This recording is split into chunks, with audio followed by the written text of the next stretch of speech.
Carnage has been doing some pretty crazy things in the world of Marvel, and there's a storyline called Carnage Reigns. Basically, Carnage got super powered up by combining his symbiote with Stark tech, involving Iron Man. And then he came back to New York to get revenge against Miles Morales for what he felt was a slight during the King in Black event. This is Comicstorian Full Story, where we combine all of the videos that you have seen on our main channel, Comicstorian, to just make one giant video for you to enjoy. And today it's going to be Carnage Reigns. A few cop cars gather around the corner diner, with the sergeant on the scene quickly calling in for backup. I don't give a crap about the traffic. That's what sirens are for. We've got Cletus Cassidy in there. Send every team you've got, she says into her radio. Someone looks up into the sky and shouts as Spider-Man swings down, landing on the roof. But Miles has faced Cletus before. Memories of when he was overtaken by the Madman during the Absolute Carnage event fill his mind. I better go in dark. Give myself a fighting chance. He thinks to himself as he goes invisible, his camouflage hopefully protecting him from a surprise attack. He begins to sneak through the halls of the building, unaware of the twisting walls behind him that show Carnage's face. Outside, a SWAT van screeches to a halt in front of the diner, and Agent Gao gets out. She motions to her men, who are packing extremely heavy firepower. I want everyone looking the part out there, guys. Slick, professional, and above all, lethal. She calls to her men as she takes charge of the scene, ordering Sergeant Ahmed to push her people back as the hulking villain steps out of the van. Inside, Miles is sneaking through the shadows into the diner, but he stops suddenly as the lights come on and he sees several people sitting and eating. The cook looks up in annoyance. "I'm trying to run a business here. Would you mind getting your paw prints off of my ceiling?" he growls. Miles drops to the floor, confused as to what is going on, but he is called over to the corner, where a bespectacled man sits. "I hope you don't mind, and took the liberty of ordering for you. I'm Ken," the man says, and he motions to Miles to sit. "Hey Ken, you mind telling me what's going on here?" Miles asks, sitting down, pushing away the plate of French toast that he is offered. "I'm afraid Mr. Cassidy didn't share the particulars of his plan with me," Ken tells him, but Miles can't sense Cassidy getting out of the booth behind him. Cassidy's jaw elongates as he opens his vicious mouth wide. "You smell different than the other bug. Less tragic. Let's see what we can do to fix that!" Cassidy suddenly growls as he lunges forward, biting into Miles' shoulder. Miles screams as he feels the jagged teeth biting deep into his flesh. Meanwhile, outside, Gao turns to the villain as he gets out of the van. "Are you ready to go to work, Scorpion?" "Yeah, I watch your Team 6, Agent Gao. But I'm telling you, I'm here for one reason and one reason only. And that's to put an end to Cletus Cassidy." Back inside, Miles shoots a web into Carnage's face, grabbing a hold of him, throwing him over his shoulder. Carnage snarls, ripping the webbing clear. "Were you raised in a barn, Miles? Didn't anybody ever tell you that it's rude to come between a man and his meal?" Miles tries to leap away, but Carnage's tendrils lash out, slamming him through a wall. Miles is shocked as he looks up at Carnage's new suit, which basically looks like he threw up all over Iron Man. Struggling to his feet, Miles turns his head as a cook tries to get his attention. "Bro, you gotta help. My name's Dominic." The cook hisses. Miles moves quickly, grabbing Dominic, pulling the man to safety. Meanwhile, in the diner, Ken motions to the hole in the wall. "You're not letting him leave, are you? Is that a part of the plan?" And Cletus just smiles. "I'm not letting him leave. I'm baiting the hook," Cletus tells him as he turns his head, sensing Agent Gao's team entering the building. "I do believe another course has arrived," Cletus says as he licks his lips. The team pushes through the entryway, weapons up and ready, but someone is whispering to them from all around. "He's here!" The point man shouts as Cletus seemingly springs off of the walls, his symbiote growing around them. It pulls away their weapons, stabbing and slashing across them. The team tries to hit him with sonic weapons, but it just pushes Cletus back. Gunfire continues to erupt from the team as Scorpion comes rushing in. "Hiya, Mac! Good to see you back on your feet, pal!" Cletus says with a smile, and Mac tries to hit him with his tail, but Cletus appears behind him, slashing him across the face. "No hard feelings about our last tussle, right? Don't they say that forgiving is divine?" Cletus asks. Mac roars in anger, his tail lashing around until he realizes that he's all alone. He looks up to see Ken sitting in a nearby chair, watching the fight. "Huh? Thought Cassidy didn't leave any survivors." Max says, but Ken explains that he isn't a survivor, that he was once a serial killer that believed himself to be an artiste. But he realized that Cletus was the true artist. He's about to paint his masterpiece, Mr. Gargan. I'd urge you to run, but he's already here. Ken says, drawing Max's attention as Carnage is sneaking up behind him. Meanwhile, Miles is leading Dominic to the roof. In the floor beneath him, he hears the gunfire, and Max eventually screams in pain. They continue to move forward with Miles kicking in the door to the roof. Come on, we gotta go this way! He leads Dominic to the edge, blood still dripping from his wounded shoulder, and he tells Dominic that they're going to have to jump to the next room.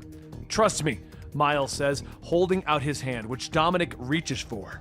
But Dominic's hand suddenly twists into the Carnage symbiote. If you insist, he says with a smile, slamming Miles into the ground. Miles struggles up in shock. Cassidy? He gasps as Dominic shifts into the red-headed psychopath. Miles shoots his webs, dragging Cassidy to the ground, but another has appeared, slashing him across the back. Hey, Miles, you ever feel like you're out of your depth? He says with glee. But Miles refuses to give up, trying to punch out. But Carnage catches the blow, opening his mouth wide to finish off Miles. Peter, I'm sorry. I tried. Miles thinks to himself, knowing that he has reached his end. But Scorpion is there, slamming Cletus away with his tail. Get off of him, you freak! Max snarls, and he turns, helping Miles up. You did real good, but you gotta tap out now. Mac tells him, and Miles is simply confused. Why are you helping me? He asks, and Max smiles.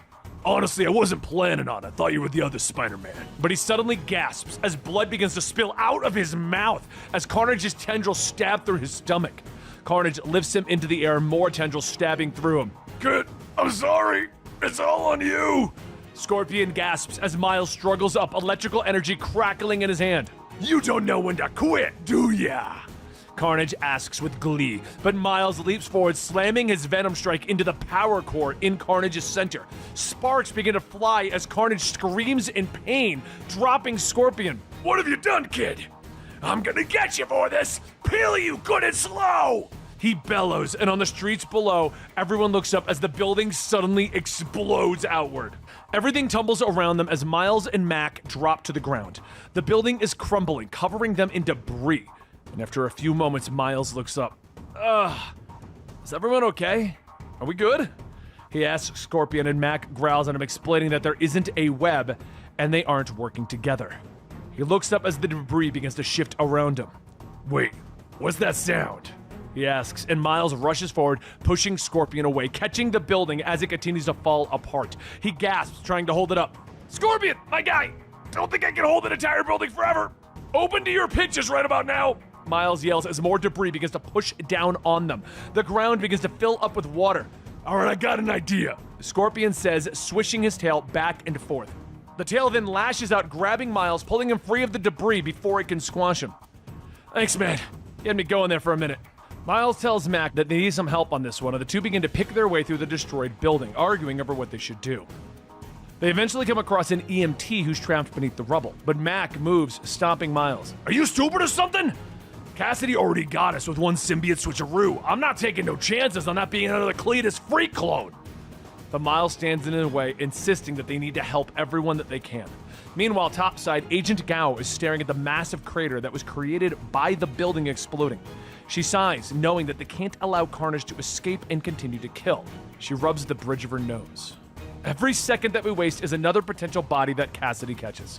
She says and reaches for her phone, tapping a button. Send them in. Back in the crater, Mac finally agreed to not killing the woman, and with a growl he turns, continuing to go through the rubble. The woman thanks Spider-Man for saving her, and they get back to work trying to dig it out. They find another survivor, this one a member of Agent Gao's team, and Max steps forward to attack the person again, but Miles again holds up his hands. Dude, we've been over this! Mac quickly agrees this time, and the trio continue to help getting the debris off of the agent. Water is pouring steadily down on them now, with Miles aware that they are going to be completely submerged soon. He glances around, finding a massive sewer main. All right, I got our way out of here. He insists on Mac breaking the water main, filling it up with even more water so that they can use the pressure to get them out of the crater faster with it. You got some stones, kid, I'll give you that, Mac shouts, and they all shoot up into the air using the rush of water from the sewer main to rapidly fill the space, and they all land on the streets above. Agent Gao moves forward, quickly ordering the police to arrest Spider-Man. Oh, come on, man! Miles snaps as electric cuffs are slapped on him. How many times do I gotta save the day before you're gonna give me a break? He asks, and he turns to Mac, hoping the criminal will stick up for him. Actually, ma'am, I think we could use this runt. He did good back there. Building going boom wasn't on account of him. It was all Cassidy, Mac tells her. Meanwhile, the EMTs are trying to take a look at Agent Scott, the other survivor, but the agent suddenly transforms before their eyes. Bacon's back on the menu, boys! Carnage snarls as he rushes to finish off the captured Miles. Cassidy can duplicate himself now? Agent Gao asks in surprise. Miles rushes forward, breaking out of his own cuffs. It's more like he can possess folks, Miles shouts, and as he's about to fight with Carnage again, a blast of energy and arrows hit the symbiote, dropping it to the ground. Miles is confused, looking back at the newest members of Agent Gao's team. Sorry, where are our manners? Let me introduce New York's newest anti-vigilante task force, the Cake Killers. Taskmaster tells him, motioning to his team of Electro and Hightail. Hiya, kid. Long time no stab. The team then quickly moves forward, defeating the symbiote, dropping it to the ground. Agent Gao turns to her team, explaining what Miles said about Cassidy taking over various individuals and creating possessed clones. She ends it with explaining that that's why Spider-Man is going to be joining them. Miles tries to argue, but Gao looks at him. Here's your options, kid. My Cape Killers can cart you off to jail, or you can be their little symbiote whisperer, and I'll consider it time served. Now, where is Cassidy hiding? But far below the city, in the symbiote hive known as the Spire, Cassidy is sitting upon a throne looking at Kenneth. What's the point of that stunt? A little sleight of hand. Spider-Man couldn't help but come to the rescue, and while he was distracted, we were able to slip away, unpursued. To do what? Hide? Lick our wounds? No. Spider-Man is going to pay. But first, whatever he did was messing with my suit. I gotta sort it out. And when I do, this whole town's gonna remember what it's like to have Carnage's claws at its throat. Not long ago, Kenneth Neely had a will of his own. Anyone who knew Ken would know that he was a monster, a murderer. But even he didn't know true evil until he swam into the red wake of a creature known as Carnage. For weeks now, he's been goaded and coaxed across the universe, while the beast gored its way to godhood. Eventually, even he realized that its ascension could mean the end of everything, even blessed slaughter. So he sought out one force in the universe capable of stopping Carnage, Cletus Cassidy, a serial killer who also happens to be Carnage's former host. But there was something different about Cletus. He was using his new other, a hybrid of a symbiote dragon in the old Iron Man suit. So Ken provoked him in hope that a taste for mass murder might bring back his old self. However, for Cletus, he wasn't in any shape to do what Ken wanted, or rather, suggested, since no one controls Cletus Cassidy. Recently, even with his iron symbiote, Cletus had a run-in with Miles Morales, and the zap that Miles gave him, well, it sort of fried the Iron Man tech inside, like literally fried a hole into Cletus's chest. The smell was indescribable.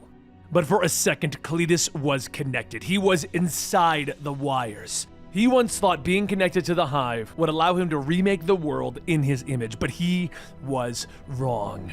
That's why Ken is going to help him with a few upgrades.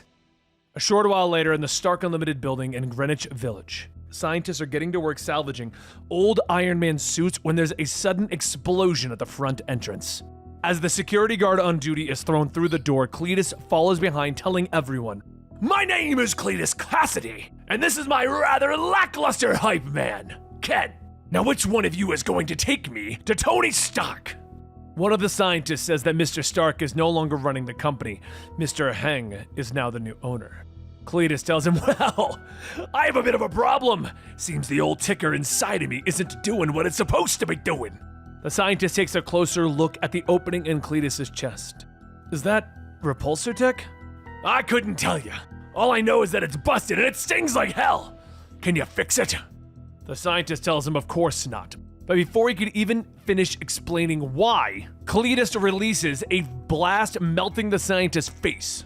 Cletus then turns to everyone else. "Look, no need to get jumpy, but I did need to make an example out of one of you. Now, are the rest of you gonna fix me up or what?" The rest tell him that they can't. Tony never shared the specs to any of his suits. They wouldn't even know where to begin on repairing whatever he has become. Cletus looks across at the scientist. Well, if you don't know, you know what they say. If you can't repair, replace. He points to one of the Iron Sentinels and tells them to put that in him. A little while later, all of the nanotech is being implemented into Cletus's body, and he tells Ken to keep an eye to make sure that they don't do anything to him when he goes under. Ken informs him that he has no weapons in one hand, so Cletus tells him it's time to repay his loyalty.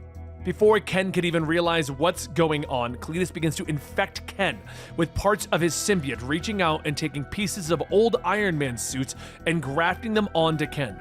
Ken looks at his hand as well as his newly formed one, and then realizes that he's not in control of his own body. Control? You never had any. Now just relax and let old Cletus take the wheel, because the only person I trust to look after my own interests is myself.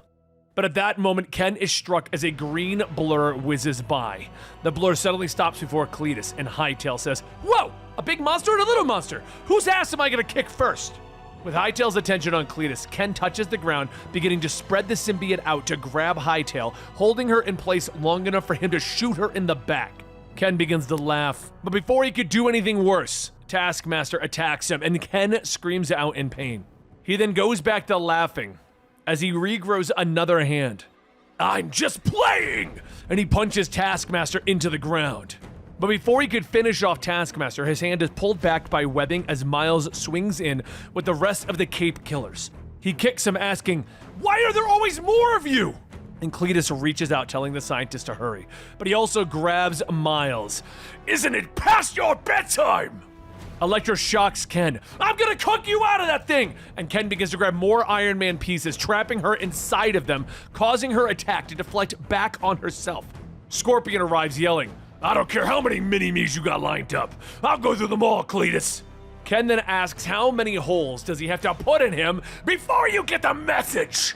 Scorpion spins back with his tail, launching Ken out of the building, and then Cletus gets back up, pulling some of the equipment off while Miles swings in to try and deliver another Venom blast, like before, the one that shut down Cletus. But Cletus releases a blast of energy, knocking Miles away. "Did you really think that would work again, kid? Right now, I can feel myself inside of the building, inside of the city, buzzing in the wires. The back door to everything. So many new meat puppets to play with." Miles looks at the scientist, asking, "What did you do?" And the scientist explained that they isolated the old escape backbone so that it couldn't infect any other carriers. But he can still reach so many people. Miles asks if they just put Cletus online. And the scientist says not just online. Cletus is in the building's learning neural network. From here, he can spread out through Tony Stark's escape system, every host, every wire. You saw what he did with a barely functional suit. He was turning people into lethal puppets. Now he's gonna do the same thing to the whole city. And then, carnage will reign. The first thing that Cletus did when connecting to the city was decide that he needs more recruits. So he reaches out to Liz Allen, and her son Stan picks it up. He begins to talk to Stan, asking if he wants to hear a secret. And when Stan puts the phone to his ear, Cletus whispers something. Suddenly, Stan's eyes turn red and he grabs a knife from the block. Meanwhile, Liz is enjoying her bath with her headphones on, oblivious to what is happening, as Stan quietly sneaks in, raising up the knife. But before he could bring it down, Normie catches him, and Cletus talks through the phone. "Hey, if it isn't Normie Osborn, the Goblin Child himself, or are you Red Goblin now?" Normie asks what did Cletus do, and Cletus explains. "Why don't you have a look at the phone and see? I'll tell you a little secret. The most epic secret in the whole wide world." But as Normie grabs the phone, Rascal, the symbiote that is attached to the young child, begins to panic, shouting, "No, no, no, no, no, Batman, Batman!" Cletus says, "Oh, is that a little sliver of me? I can smell it in that adorable symbiote cocktail you got going on. How very interesting." Suddenly, there's an explosion outside, and Normie asks what was it. Cletus tells him that he wished that he had just listened to his secret. "It's how I've been making so many friends, Normie." Outside, Normie can see the Cape Killers fighting off the infected people of the city, as well as the infected just fighting amongst themselves. But while Scorpion finds himself moments away from being ripped to shreds, Agent Gao saves him at the last second, telling him that they need to move. Scorpion gets back up asking how bad are things. She tells him that Cassidy's consciousness seems to be contained in the old Stark escape network, so he's largely confined to New York.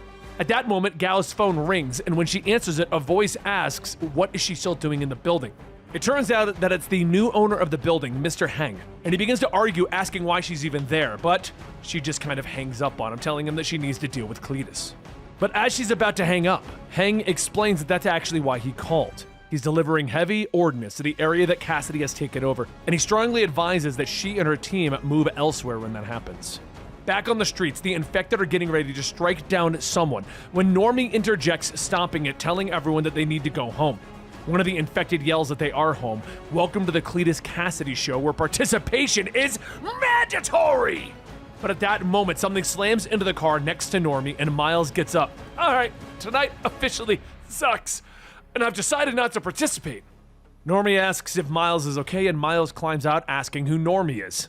Seeing that he's in his Red Goblin outfit, Normie says that he's still working on it. Miles laughs, ha, are we all?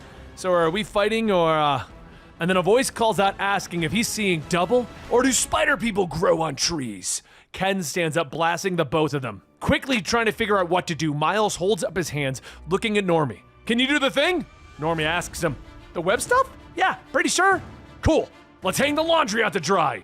The two spin their webs, with Ken rocketing himself forward just in time to be clotheslined by the thread. For a moment, Ken wakes up telling them that they need to get him out of here, because Cassidy is in his head. So Normie walks over. Really? Dude, we gotta get him out of here. But before Miles could tell him not to, Cletus begins to take back over Ken.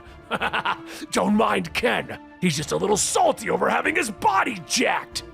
Miles then jumps onto the back of Ken, ripping off the Iron Man mask. And just as the symbiote is giving way, a spike shoots out, stabbing Miles in the arm. Cletus laughs as the symbiote retakes Ken. That's much better. The old faceplate tasted like tinfoil. He activates the thrusters, bringing him and Miles into the sky. Miles begins to web his legs to the ground to slow the process, but Cletus spins his head around, opening his mouth. You silly goose! I was gonna finish you off quick, but not anymore! At that moment, Cletus is stopped as the symbiote is suddenly stripped away. He looks down to see Normie as Red Goblin holding onto him, absorbing the Carnage symbiote. Back at Stark Unlimited, Cletus begins to shout, No, no, no, no! The little offshoot and the cosplay Spider-Man just threw me out of my own damn meat puppet. Nobody takes my stuff! Nobody! Normie and Miles watch as the infected become more aggressive against the heroes, and anti-heroes are trying to protect them. But that is until there's a crack-a-coom that shakes the ground, knocking everyone away. Normie shields his eyes from the bright light, asking, Are we being rescued? And Miles tells him, I really hope that's the Avengers. But as they look up, they see two Iron Sentinels. Yeah, no, that's not the Avengers, Spider-Man. With everything going on, Cletus takes a moment to re-examine his own situation. He's busy trying to make new friends, the stabby kind. But the Osborn kid, who's wearing warmed-up leftovers, can absorb symbiote matter. He's out there with the Morales kid, who hurt him. And now they're both stuck talking to themselves in an empty lab because they don't know how to be alone. But they do this every time they feel small, right? They multiply! But that also makes them predictable, makes them vulnerable. Perhaps it is why Carnage always loses. The Extrembiote says that that's interesting. Are you proposing a change in tactics, Cletus Cassidy? Cletus tells him, Oh, not at all. Perhaps we're thinking too small. We're trying to reach millions. Why not reach trillions? All of these old Iron Man armors, we could use them to build a bigger mirror. The Extrembiote looks at him. I understand. I might just have the thing. Back outside, Normie and Miles are holding off what they can of the infected while the Sentinels attempt to corral people, telling them that they need to go home. Normie yells in frustrations that he barely made a dent in those things, and they keep coming. They need to find the main guy for him to absorb. Taskmaster looks at the child. You realize you're talking about Cletus Cassidy, right? Forgive me for saying. You're not looking too hot right now, kid. Up in the tower, the Iron Sentinels begin to fire their payloads into Cletus Cassidy. But Cletus grabs a hold of one of them, beginning to crush it. You know, I really hate fighting robots. Just straight up hate it. Because you can't die. As Cletus is occupied, Miles swings up, taking Normie as close as they can to Cassidy. As for the Iron Sentinels, Hang sits back laughing, stating that he did it. He managed to shut down and take over Cassidy's nasty little signal. He's been kicked out of the wires, isolated, and what comes next is elimination. Cletus crushes the sentient Sentinel too late, screaming, "Whoever you are, I will tear out your tendons and make your carcass dance on Broadway!" Across from him in the shadows, Miles tells Scorpion that they need a distraction. And Scorpion tells him, you need a punching bag, don't you? Fine. Scorpion throws himself into the middle of it all, calling out to Cassidy, giving Normie the time that he needs to try and absorb the extrymbiote Carnage. But as he does, he begins to see something, feel something. He feels the ocean of cruelty. There's no end to it, and Normie can't do this. It's too much for him to take. Normie collapses, and Miles tells Scorpion that the kid is down and not getting up. "We gotta bail, Scorpion!" As they try, Cletus looks back up. You don't get to run from this. You ruined a perfectly good evening. Meanwhile, back over in New Jersey, a man sighs. I knew today was today. I would have shaved for this. Cletus Cassidy, back to spooking the natives, using my freaking suit to do it. No, this time, I'm not letting it slide. This time, you're gonna answer for your crimes, Cletus. Tony begins to assemble his suit. Then he tells Boss to go ahead and lock up. I'm on my way. Boss tells him, confirmed. Query? And Tony tells him, I need a stick. A really big stick. Back in Manhattan, Cletus finishes with his upgrades, deciding to stretch his wings as he flies over the city, telling them, I'm starting to feel like my old self again. The more you make me bleed, the badder I become. While Miles and Scorpion get back towards the ground, Taskmaster and Electro take their shot as Taskmaster lets loose 3 explosive arrows that try to give the other 2 some cover. Cletus turns his attention to them, telling them, that was pretty cute that you think that would work. Taskmaster asks Electro if she can pick up some speed, and she tells him sure. Just gotta let go of some dead weight. And she lets go of Taskmaster. After dropping him, she flies towards Miles, telling him that Gao told her that they have similar electric powers. Miles tries to argue against using it with her, but she finally convinces him, so he funnels his Venom Blast into Electro to charge her up, and then she turns, releasing it into one giant blast. The shot hits Cletus dead on as everyone waits to see if it was effective, and then they see Cletus peering through the smoke. If you wanted my attention, you sure as heck have it now!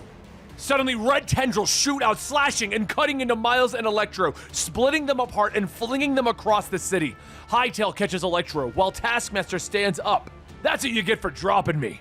But now it's time to see if this little rocket that I stole from the dusty old Stark building can help. With Cletus's back turned, Taskmaster fires the RPG, not even knowing what he's firing because he just picked up a random weapon. And Cletus turns back, swatting it away. Shooting a guy in the back is low. Even for you, Taskmaster. That's why I prefer to stab him. The rocket then ricochets, flying into a nearby building, and people begin to scream for help as Hightail pushes Taskmaster out of the way, telling him, you just brought down the whole building. Miles swings in to help with what he can, but Hightail runs up to him. I talk fast, so listen. I toss, you catch. Do it. People are then being tossed out of the building as Miles creates webbing all over to catch the survivors. Once they're done, Miles takes a deep breath, laughing. Wow, okay, Usain Bolt, I see you. And Hightail says, this does not make us friends. And that's when Miles, Hightail, and Scorpion attempt to do what they can. But with every inch that they make against Carnage, Cletus takes a mile. He begins laughing. The chase is part of the fun! Hell, it's all of the fun!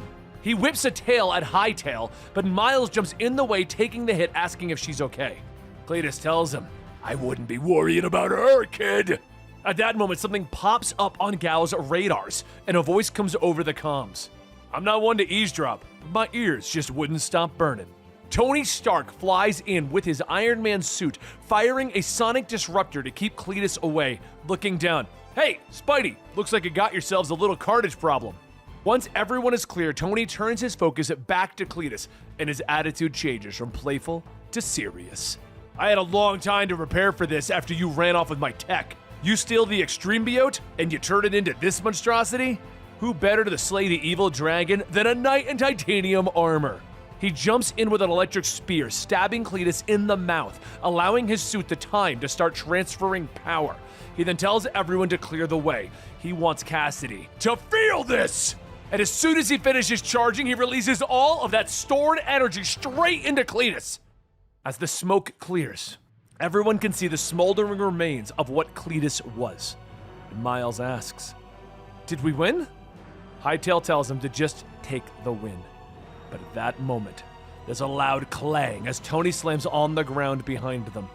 Miles asks if he's okay, and Tony explains he needs a little of that zappy trick from the Venom to get him back up and moving. With that, Miles shocks the suit, telling him that it's pretty much the last that he has. But Tony tells him, "You keep this up, you might make my top 5 spider people list." Wait, do you really have 5 of... At that moment, Miles' words fade. Everyone looks back to see the red tendrils stabbing and piercing Miles. And Cletus tells them, "You have got to learn to stop turning your back on me. But for now, I'm done with the small fry. I need something bigger to sink my teeth into. I need to spread this thing far and wide. I need to spread real carnage." As Cletus begins to fly off, Miles coughs. "That was stupid of me, so stupid. I should have never let my guard down." Tony grabs him. "Stay with me, kid. We can't have you dying that easily." Hightail runs over, asking if they can fix this. Tony tells them that they have good news and bad news. Bad news is I never went to medical school. Good news is I'm smart enough to create programs that went for me. Stay still. This is gonna sting. A lot. He reaches down, creating a nanotech cast over the wound. Miles asks, "What is it?" And Tony explains that the nanite clusters will help speed up his recovery.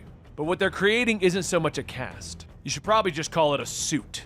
Miles sits up looking at his suit, seeing the Iron Spider outfit now with 4 extra limbs. A short while later, Miles and Tony are speeding across the city, with Miles cheering about how good he feels in the new Iron Spider suit that Tony gave him.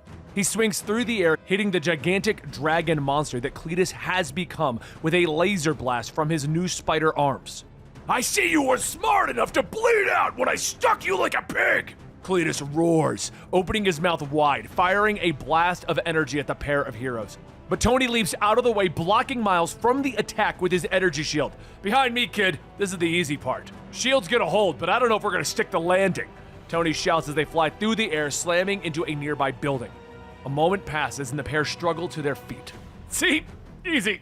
Tony groans, grumbling about not wanting to be thrown into any more buildings, and he orders their team of misfits to gather around. He orders Scorpion and Hightail to cover them while he and Spider-Man are going to hit Carnage hard enough to crack the symbiote Iron Man's suit so that he can use the special EMP that would fry Carnage's circuits. "Your plan is crazy as hell. You know that, right?" Hightail asks him. "Wait, does this mean we're real Avengers now?" Scorpion begins to wonder, and Tony nods as they turn back to Carnage. "All right, my temporary Avengers, time to slay a dragon," he shouts as he draws his energy sword and shield.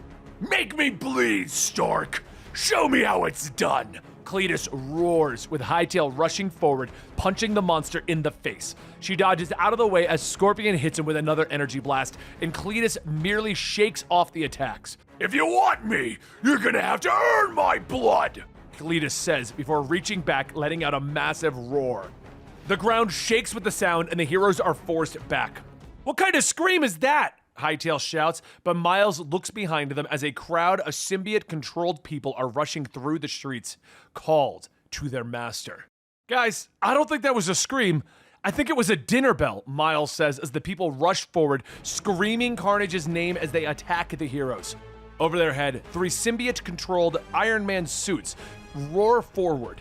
And over their heads, Agent Gao is watching them all from a helicopter, with Red Goblin unconscious on the floor, but struggling to his feet. Cletus is gonna tear apart the whole damn city. You're up, Red Goblin. Little Normie, the child within the symbiote, nods his head, leaping into the city. "Yes, ma'am!" he shouts, Kenneth smiling. "Guess our final player is about to take the stage," he whispers. Below them, Tony and Miles are engaging the Iron Man suits that have been taken over by the Extremis virus, one of them rushing Miles, with the helmet flipped up to reveal the symbiote strands. "Come back to us, Spider-Man! Come join our symphony!" The creature growls in the voice of Cletus. Close by, Scorpion and Hightail are fighting against a horde of people controlled by Cletus. "Yo, it's getting pretty cramped in here. Do one of them speed blitz things, Hightail!" Scorpion shouts, but she shakes her head, explaining that there isn't enough room.